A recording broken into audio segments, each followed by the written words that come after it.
गांव के बाहरी इलाके में एक घना जंगल था। लोग कहते थे कि वहां एक रहस्यमय अनजान मुसाफिर आता है जिसे कोई नहीं जानता। वह हर अमावस्या की रात जंगल के बीच बनी एक पुरानी झोपड़ी में दिखाई देता और सुबह होने से पहले गायब हो जाता। लोग उससे मिलने से डरते थे क्योंकि कहते थे कि जो उससे मिला वह कभी वापस नहीं लौटा। उस गांव में रहने वाला अर्जुन एक साहसी युवक था। वह इन कहानियों पर विश्वास नहीं करता था और इस रहस्य को सुलझाना चाहता था। एक अमावस्या की रात उसने अपनी मशाल और तलवार उठाई और जंगल की ओर चल दिया। जंगल में घुसते ही सन्नाटा छा गया। दूर दूर तक सियारों की आवाज सुनाई दे रही थी। अर्जुन ने अपने दिल को काबू में रखा और झोपड़ी की ओर बढ़ा। जब वह वहां पहुंचा तो उसने देखा कि झोपड़ी से हल्की रोशनी झांक रही थी। झोपड़ी के अंदर अर्जुन ने झोपड़ी का दरवाजा खोला और अंदर कदम रखा।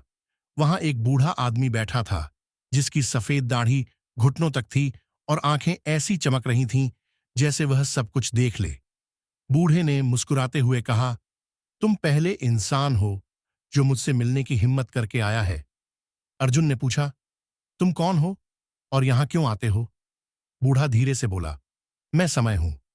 मैं हर अमावस्या की रात यहां आता हूं, ये देखने कि कौन मेरा सामना करने की हिम्मत रखता है। अर्जुन ने आश्चर्य से पूछा, अगर तुम समय हो तो मेरे आने का क्या अर्थ है? बूढ़ा मुस्कुराया और बोला, जो भी मेरे पास आता है उसे मैं एक वरदान देता हूं, लेकिन हर वरदान की एक कीमत होती है। बताओ तुम क्या चाहते हो? अर्जुन ने सोचा और कहा, मैं चाहता हूं कि मेरे जीवन में कभी डर ना हो।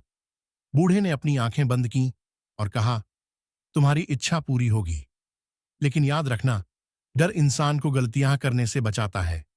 अब तुम कभी डरोगे नहीं, पर इसका क्या परिणाम होगा यह तुम्हारे कर्म तय करेंगे।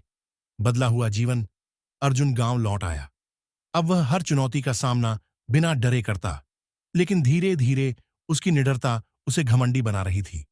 वह दूसरों की भावनाओं को समझना छोड़ चुका था। एक दिन उसने जंगल में जाकर एक विशाल शेर को चुनौती दी। शेर ने अर्जुन पर हमला किया और बिना किसी डर के वह लड़ता रहा, लेकिन अंत में उसकी निडरता ही उसकी हार का कारण बनी। समय का सबक मरते समय अर्जुन को वह बूढ़ा याद आया। उसने महसूस किया कि डर इंसान को सतर्क और मानवीय बनाता है। समय ने उसे एक वरदान दिया था, लेकिन वह वरदान उसकी कमजोरी बन गया। उसके मरने के बाद लोग समझ गए कि अनजान मुसाफिर केवल उन्हीं को चुनता है जो उसके उपहार को संभालने की हिम्मत रखते हैं, लेकिन हर वरदान के पीछे एक सबक छिपा होता है। अंत उस दिन के बाद गांव के लोग कहते हैं, हर चीज की एक कीमत होती है और हर वरदान को समझदारी से संभालना चाहिए। क्या आप भी समय का सामना करने की हिम्मत रखते हैं?